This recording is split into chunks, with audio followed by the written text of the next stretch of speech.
Today we'll talk about how can you disable this sign or know how you can do that on your CallApp. So you just follow this ways, then it's going to work with you. So all you have to do, so you just go here, you go above your photo profile, click on it here. So then it's going to show for you a list like this here. Then all you have to do now, just go here above this sign, click on it. So then it's going to take you to this list. It's going to show for you like this here. Then all you have to do now, you just click here on customization here, just click on it here.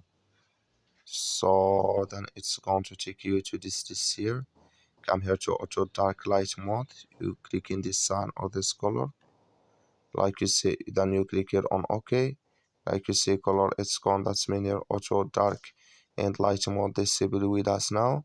That's all you have to do. That's all. Thank you for watching. Don't forget to support us by liking and subscribe.